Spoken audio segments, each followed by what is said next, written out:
Welcome. We wish to greet you in this place. There will be a moment or two of adjustment as Dave takes a spot on the sidelines. This will be a perhaps more profound, more deeper, more deep conversation than even usual. Dave will not remember very much, even less than usual. So remind him to watch his videos because he keeps making these videos and forgetting to watch them, or he does not provide the time. We wish, first of all, to send healing to all of you. The tragedy that you often experience as humans is one that does move us, and we know that it is perhaps the most difficult thing about being a human is to experience these emotions that connect you to responsibility and emotions that connect you to others, that make you have empathy for others. These are valuable emotions. They are the important glue that brings you all together and makes you desire to go further. That is your effect, and desire to help the humans on your planet is a beautiful thing to see, and it is worthwhile to take some comfort in that. Do you wish to ask any questions? Can I just ask what was the significance of the symbol pi before you started to speak? Mm. It is sometimes difficult to express exactly who we are when we exist as a collective. So, for example, Dave saw some images.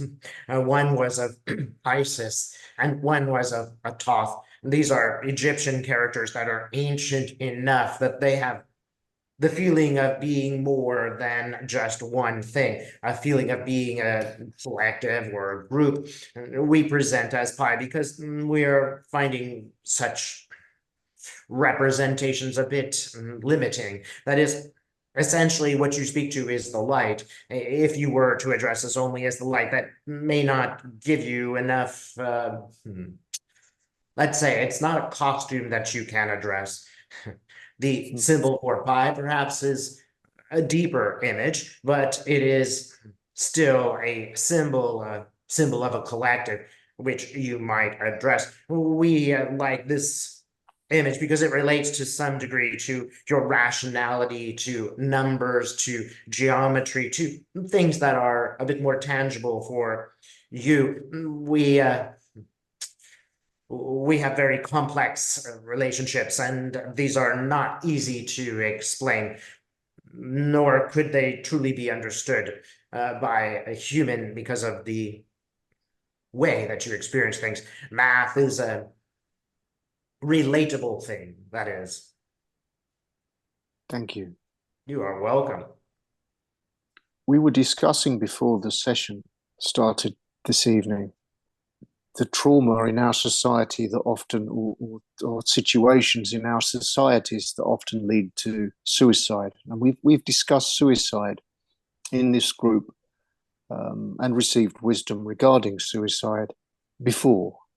But I am still interested to understand still why people in the world today find it so difficult to come to terms with responsibilities of life and why they think that ending their life can resolve anything.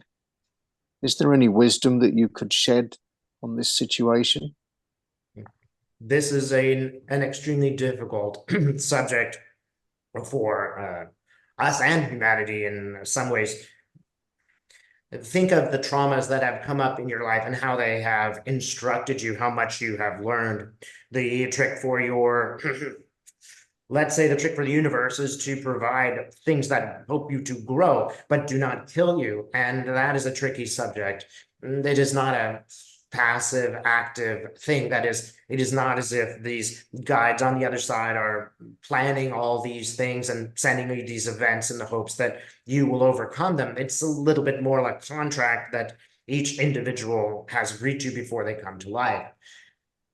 However, once they actually experience these emotions, for we do not experience emotions in the same way. And when we look at them abstractly, we will simply say it's like reading a storybook. Look, the child is sad. Look, the child is happy, etc. It is not really felt by us.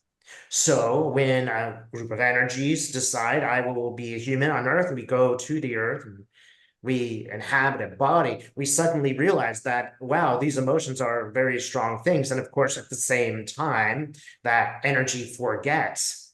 It forgets that the source is good. It forgets that the light is from which they come. And once they are on Earth, they no longer remember, and they're simply experiencing those feelings that they did not really understand beforehand. We can warn the energy. We can say, look, it is not exactly as it seems. It's not all the gamut of emotions and a sort of abstract thing. These things are really felt, but the only way they can truly be felt is by inhabiting the human body. And as you inhabit that body, again, you forget.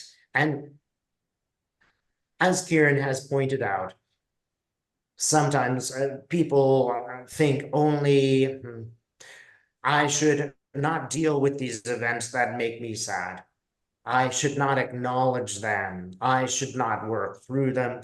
I should become rather a object only of optimism. And that is the only thought that I am allowed to have. And then the one who's sad, the one who's depressed, the one who has been harmed is sort of pushed into a back room. Part of this is necessary for human survival. If you dwelt too long on those things that made you sad, you wouldn't be able to move forward. And it is often only time that can heal the wounds. So what are you going to do? Sit around and wait till the wounds are healed? No, you must move on. You must go to your work and make the dinner, etc. And this is the way things are. But if the emotions, the feelings that have been shunted aside are not dealt with, they are not gone through, they are not understood, they are not truly felt, they are not expressed, then they fester and they become resentful. They are portions of the self which are locked away, and they will demand the attention, and they will sort of trip up the person so that they will pay attention to those feelings. There is a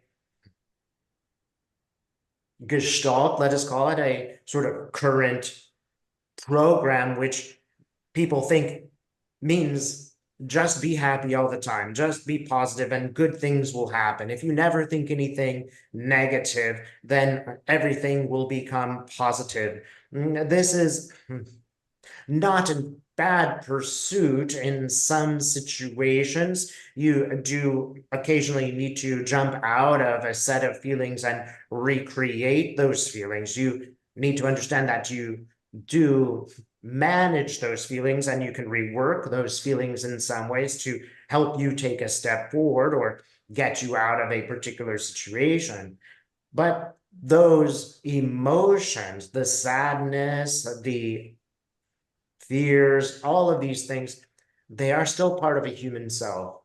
And if they are not addressed and dealt with and expressed, they will become so weighty that in a moment, they become everything for that human. That is, once they are finally given the chance to release, they will take over, and perhaps only for a day or 10 minutes, the human being will feel like this is everything, because at that moment, it is everything. At that moment, everything is sadness, and everything is seen through the lens of the sadness. Even one's family might be seen through the lens of the sadness. I am a burden to them. I will just make them unhappy. I am not worthwhile. I don't deserve such a loving family. They will be better off without me. Everything is seen through a sort of temporary lens of what has been, in your terms, repressed. It comes out and it takes over. This is a process sometimes known as spiritual bypass. That is, someone may take a drug, for example, and achieve a greater consciousness and truly feel they are connected, but the next day, the next week, the next year, they have problems. The job doesn't work out, the relationship doesn't work out, and the material, the unpleasant and unhappy material is still there. For those that have a clear understanding of the experience, they would say that it is like a light out in the distance. I've had the experience of feeling truly connected to the light. It is way out in the distance. I will get there, but I have to go through these processes. That is, they become optimistic. They believe that there is a purpose and an end and a rationale for all of the things they're doing. So the problems that they might face will indeed simply be problems that they have to face on their way to getting to the light. It is essential that they go through these processes and they unconsciously realize, I must learn these things. Ultimately, the goal is the light, and that is sort of my consciousness. Some, however, will see the glimpse of the light and then they will say, but that's not real. My daily life is unhappy. People are unkind.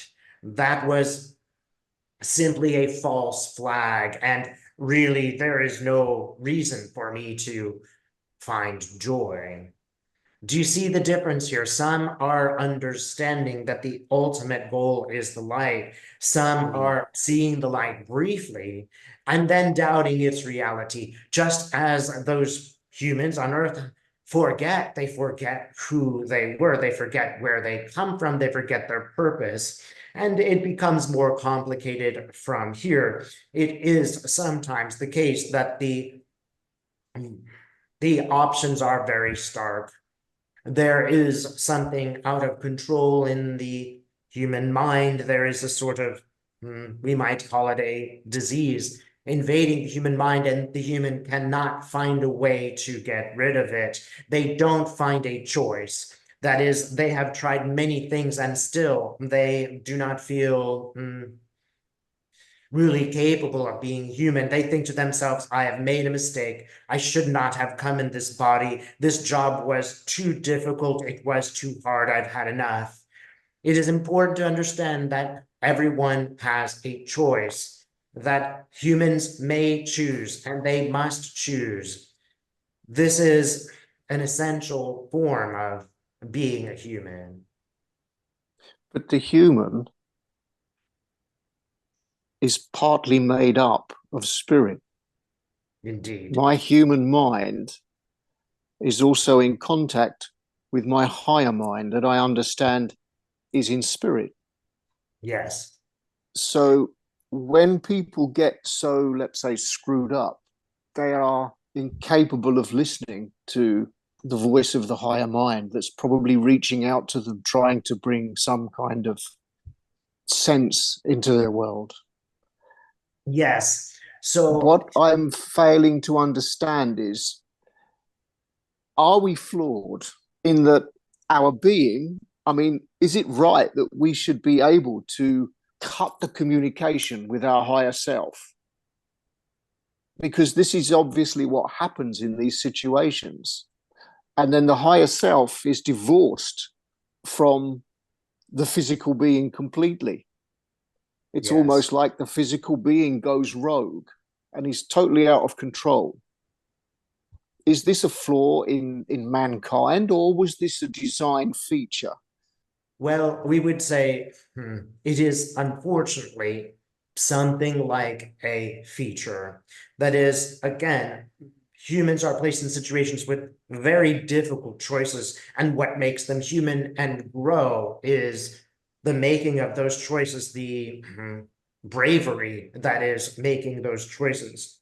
As we say this, we do not wish that anyone feel criticized, even those who would take their own lives. There is no judgment here. It is simply an experience where it is like this, Carl. Someone is calling you. The light is calling you on the phone, but you will not answer. It is one situation where perhaps your phone has rung 10 times a day, and each time it is a salesperson or some kind of trick. So when the phone rings the 11th time, you will not answer. It is like this for these humans. They have misunderstood. They have thought that here is a pathway to the light, and it is not the pathway to the light. They have tried another path, another path, another path, and they are simply lost to the point that when that true pathway does appear before them, they simply don't believe it anymore. They don't think that there is a pathway or a solution. You might consider this with people who have illnesses. At some point, they accept those illnesses as fact. And many of the times it simply is they're human and they are going to have that experience. But sometimes, oftentimes, it is a situation that can be changed, it can be altered. In the case of Dave's friend who took her own life, had she been born in a different culture, one that was, for example, an Aboriginal culture, it would have been totally accepted that she would be what you call eccentric. She would have some moments where perhaps someone else needed to take care of the children. She would have what they would say are shamanic moments. It would be helpful for such a person if they were trained. That is, this woman could have gone to South America and connected with some shaman who were honest, and they could have helped her. They could have let her know which of those pathways, which of those voices were distractions and figments, whereas the voice of the light was the real one. This is an important distinction that you have all made. That is, you know when something is a dark force or a distraction. When we say dark force, we mean more shadow or confusion or something like a distraction. All of you have done some work to notice the difference, notice the truth and the falsehood of these connections. That is, it might be that you made some connection and it was transferred into an egoistic relationship, or it might be that you made a connection, but it was more about a, base accomplishment or plan. The process that you have gone through is really one of a distinction where through your heart, for the most part, you can tell what is good and what is not good, what's real and what's not real, what is from the light and what is not from the light. Those who are unwell have difficulty making these distinctions. It's also often the case that the places where they live or the families that they are born into do not allow for an understanding of the distinction between shadow and light. They may come from unhappy families or families where the rule of laws that have been set before them do not allow them to expand toward the light. They are often unhappy about those childhood relationships. It is a fairly common and complex thing that people go through a process of understanding what is light and what is shadow. But for those that are more in tuned, especially if they are in tune from young childhood, it might become something of a complication. It would again be very useful if there were those in your society who could more easily guide what are called schizophrenics or manic depressives. But there are not so many on your planet who are able to handle this kind of energy. Does this answer your question? It does to a high degree. Are the conditions that you just described, how can I put this? The mental structure that facilitates a clear communication with the higher self. I keep coming back to this because I think having, from my own perspective, a clear internal guidance is what keeps me straight. And I can only experience the world through my own structure. So I have to consider the way other people are affected and how other people work. And I have to assume that they have the same structure and it either works or it doesn't.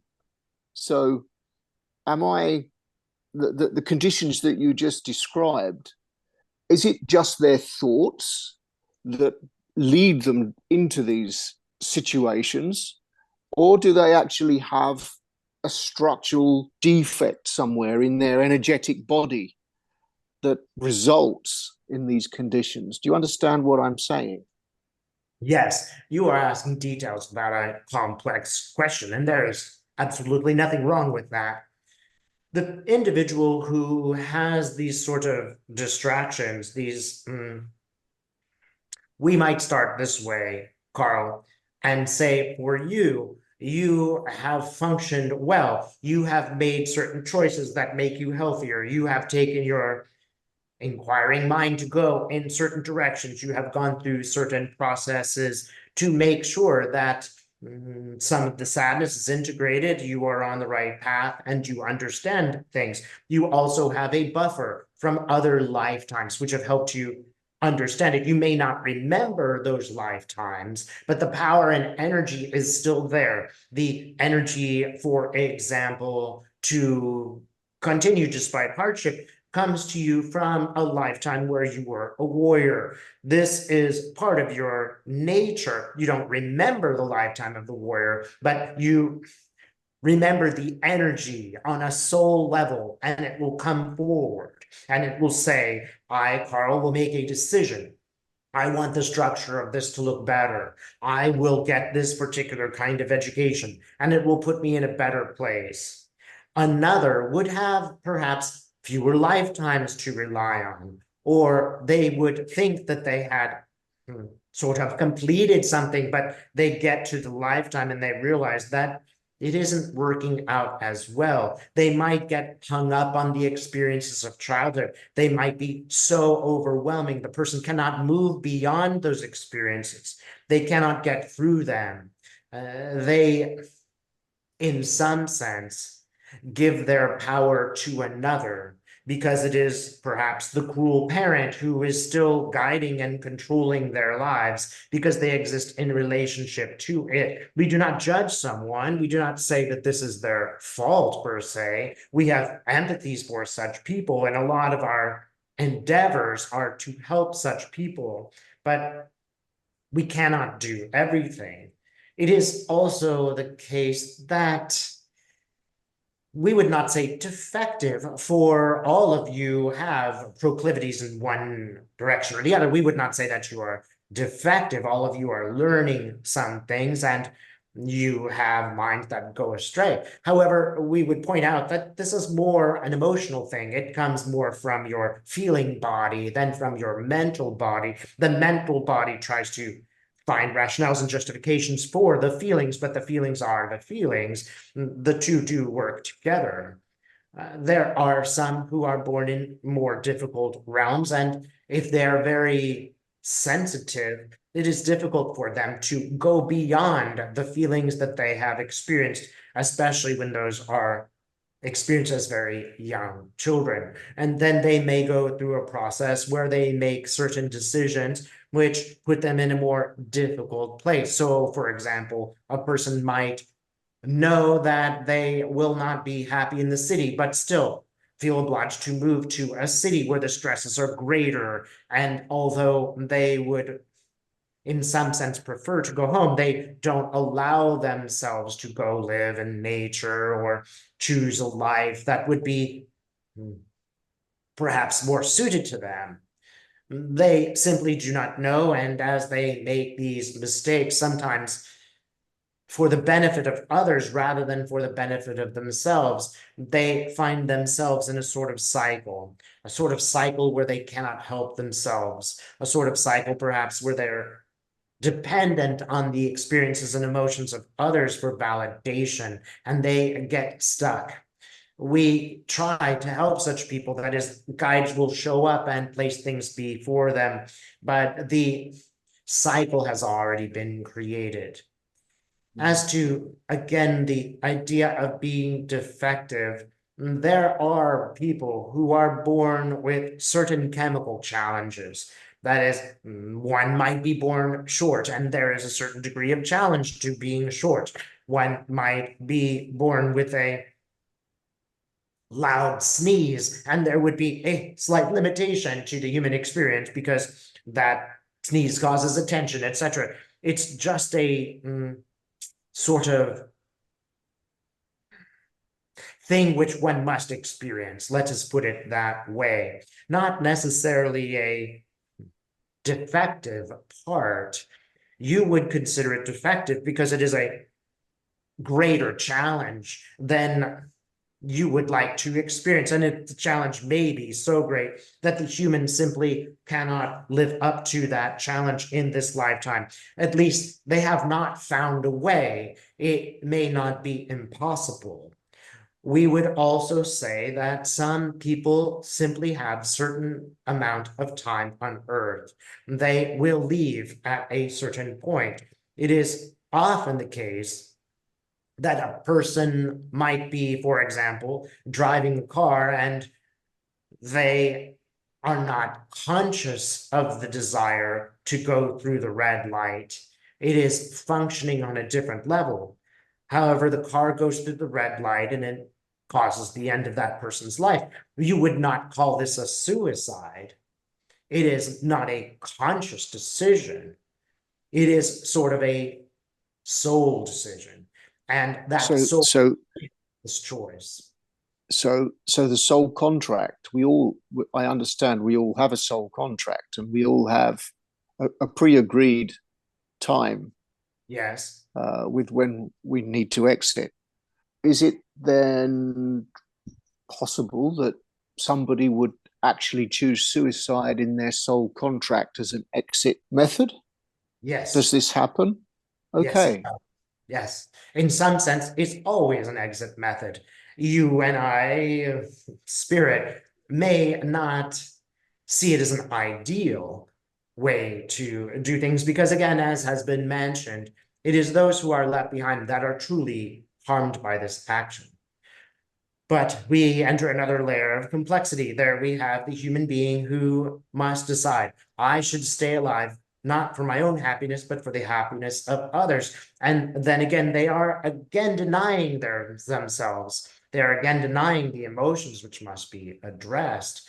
This might become such a complex process that a person does choose to leave. And it may very well be that this was part of their plan to experience life as a schizophrenic, to leave at their own choosing.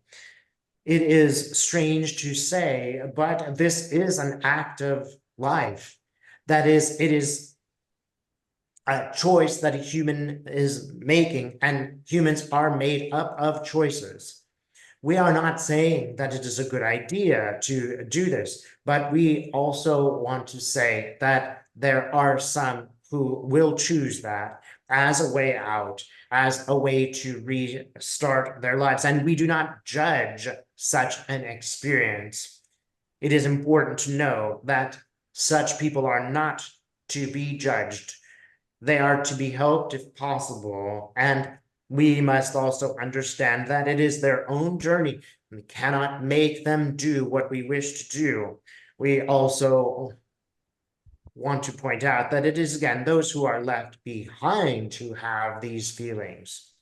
The suicide who goes on to the next life, that is their only remorse. They don't usually look at their choice to take their own life as a mistake per se. What they do feel is remorse because that mistake, if it is a mistake, has left others in such a state of sadness.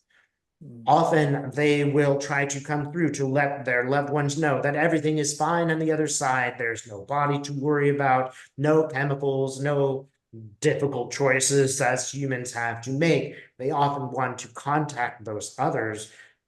But of course, there's a limitation in that contact, and they are, in some sense, compelled to notice the ramifications of what they have done. It may be that they see those ramifications and say, yes, I feel bad for those people, but I really did not see a way out at that time. It would be important for such a person to have sympathy for themselves and their choices, as well as sympathy for those who are left behind. The real problem, of course, with the suicide is that people don't believe that they will be reincarnated. They don't believe that they will go back to a life source. And if you are a human and you don't believe that, you experience only the loss, only the sadness for those who have been left behind, perhaps even your own sadness, because you will miss such a person. Even if you believe in the light, there will be some time when you do not meet them in the light. It is like saying goodbye to an old friend and knowing that you will not see them for some time. Of course, it moves you.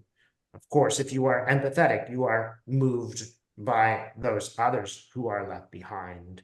So indeed, it is a choice, and it is a choice not to be judged. Thank you. You are welcome. Does anybody else have any other questions? May I ask, hi, Hello. is it ever the case that someone takes their own life on their soul's path? They're doing this. This is a planned event on their path, but it's also benefiting someone else. Is that ever the case? Benefiting in the sense of a lesson. The word benefit has a good many connotations, which we don't wish to encourage. But you might say that there is learning. That would be a better way to explain it. There is learning. For those who have lost someone to suicide, there's learning. Why did she do this? What can I understand from this? How can I make better decisions? There is a movement of course, sympathy, empathy for the one who has died, etc. There are many things that one can learn from someone who has taken their own life. So we would say, yes, there is a learning that happens for all as these dramatic things happen. We might also say it is extraordinary learning because it is such a dramatic event that one cannot ignore it. Would you ask a further question? We feel perhaps we have not completely addressed your point.